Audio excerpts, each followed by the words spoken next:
Thank you very much. Thank you to G25 for this effort. And thank you everyone for coming. So I'll touch on public financing. Now, the issue here, of course, there's no such thing as free lunch, as my libertarian friend would certainly believe. So everyone needs to pay, and politics is expensive. So if you do not pay, someone else would have to pay, either in the form of some private financials controlling it, but still, it could have come from foreign power. Otherwise, you are limiting political contestation to the rich. They themselves fund their own campaigns. So if we really want to move away from this, you need to use public funding. That's the whole idea of this.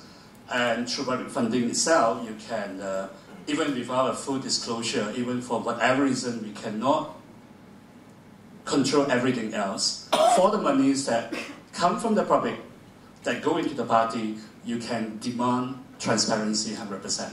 Because you can also restrict what kind of purpose that the money can be channeled to. So this is basically one part that, regardless how the party look at this, it's going to change the politics. Because you're going to crowd out the need on private funding. And also what it actually happened, if you compare to the elections, is that in the elections we have parties spending a lot of money directly buying monies and abusing government missionaries. This is a part where we can actually use public funding to address it directly. On that problem, I think maybe Rama from Brazil can talk more about what they have found from the Pamantau report later in intervention. Now I want to now go back to what can we do if you want to introduce this. Let me say that the model I look at is based on Germany. Now the German system gives monies to the parties on two bases. One is the votes that the parties got from their federal, state, and European elections. The latest elections of all these, add the votes together, and then based on this, you can claim money. The second part, the figure that you get is that for every vote, for the first 4 million votes, you get 0.85 euro, and after that, 0.70 euro. Then, the second basis is your contribution. The money you have got from membership fees, elected representative, and public donation. And public donation itself is capped at 3,000 euro. Then, for every euro you get, a party gets, it can claim for 0.38 euro. So the system actually gives monies based on how much votes you get, how much money you get, but there's a condition that the public is not going to pay more money than what you earn on yourself. So the idea is that you cannot use this way to make money from politics. But the total amount get to that doesn't come from exactly how much you claim, because there's a cap on the total amount. Every year, the amount forked out from the federal budget and state budgets would be 133 million euro. That, if you compare it with their last budget, was about 0.04%. Now, how do we adopt this? My suggestion is that first, in Malaysia, we just give money to votes, not for contribution. For a very simple reason, for a country like Malaysia, if you say you're going to give matching fund, there will be people who channel the money just to get more fund. So you have to take that out. Then, for the amount, what we can do is perhaps, I would say, let's make it very easy. You take 100 million ringgit.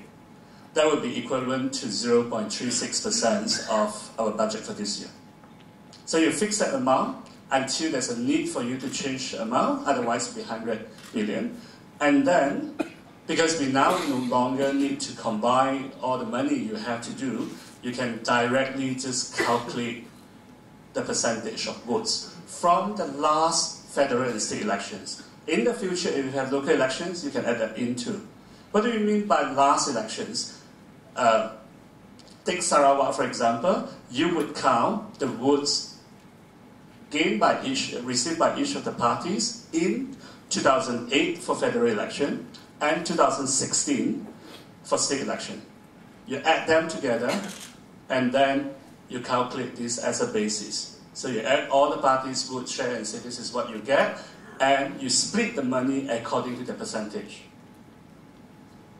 So it's actually very straightforward.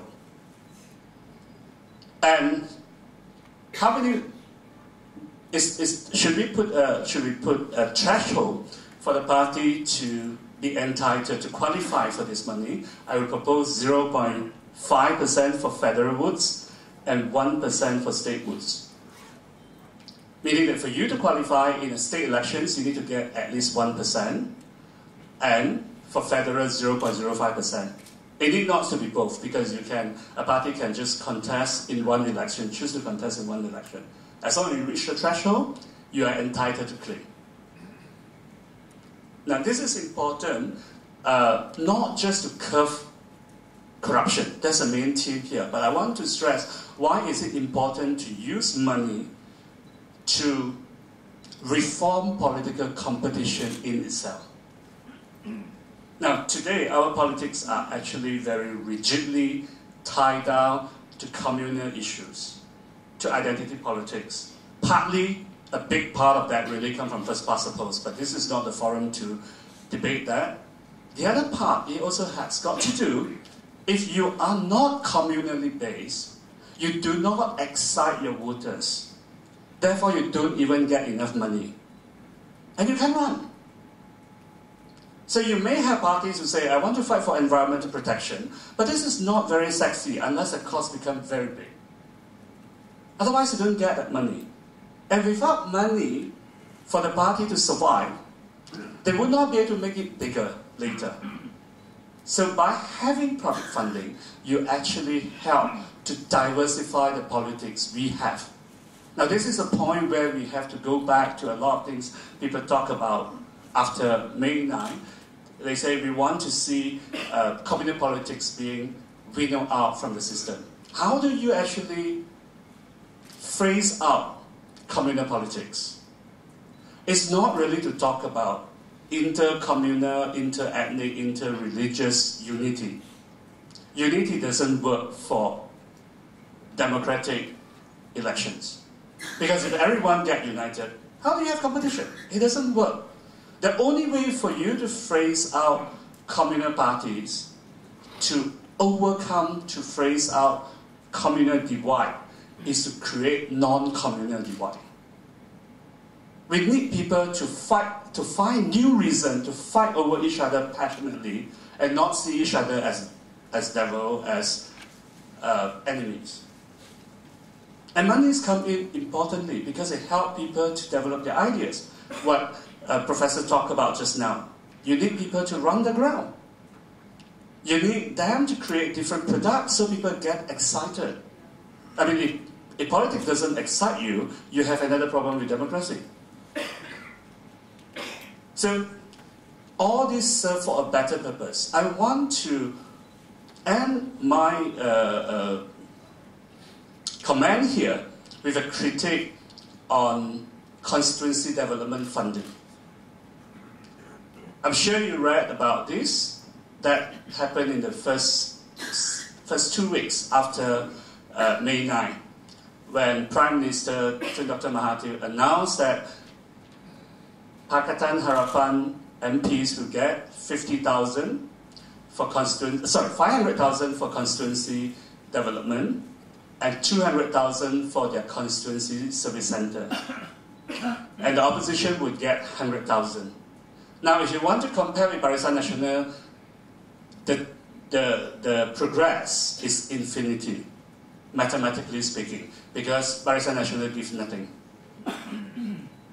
And so there are many people who say, you know, we should be satisfied with this. I say no. Because discrimination itself is problematic. And again, I'm going beyond corruptions. I'm saying that why money politics have a lot of spillover effect. What's the problem by discriminating opposition? First of all, in the ideal country, you shouldn't have money going to politicians for them to support your constituency development. It shouldn't happen that way. Because you should have your local government doing the job, your bureaucracy should be very efficient, that people don't have to wait. The whole idea is to take away discretion, so there's no favors dished out by politicians. That should be the right way to do. But if you cannot ensure this is happening, and also the other part is that you have to change people's mindset from thinking that we vote in this politician, they have power, I don't care where do they come up with the money, they should give us back some money to support our activities and so on. But until you do away the need for constituency funding, either for infrastructure development, either for sponsorships or whatever community activities, that part of patronage, if you like, would be necessary. So I'm not objecting to the idea of having constituency development fund at this stage, but I am objecting to discrimination. Why? What happens if you discriminate against your opposition? For example, let's say in the by-election, voting for Pakatan Harapan you get 500,000, voting for BN or PAS you get 100,000. For people who want the money, they will vote for the government, right? So you're going to kill off party who cannot survive without money. Now, what kind of opposition you're going to have? You're going to be left with opposition who can survive without money. How do they survive? They survive by being religiously or communally very hardline. Because either that the voters say, doesn't matter, we're going to vote for you, we're going to help you do all the volunteer works without any money, or they would have community funders from their supporters and say, we throw in the money, bring your Milo team, we're going to put in the money, and you're going to win. So the ultimate question we really have to think about the entire idea of election is this. And this doesn't sound normal coming from someone who spent his 10 years in Bersih. The ultimate question we need to ask is that, should we do away election? This is like philosopher asking you and say, the first question you should ask is, should we commit suicide? Meaning that to live should not be a passive decision. It should not be just because you keep on breathing, right? You consciously choose and say, I do not want to commit suicide, therefore I live my life. Why I'm saying this? Because the moment you have election, you definitely have opposition. So it's not enough to think that you want to vote in good government. It's very important to make sure that you vote in good opposition, loyal opposition, so competition would be productive. For all those people who think that, say, because I hate a certain opposition party, let's punish them to the end, I would suggest you should advocate for abolitions of election. Because otherwise, what you're going to have is probably the worst of opposition. On that note, I want to argue, why is it important that we need public funding, not only to curb corruption, but also to facilitate productive multi-party competition. The only alternative is North Korea. Do away elections. Thank you.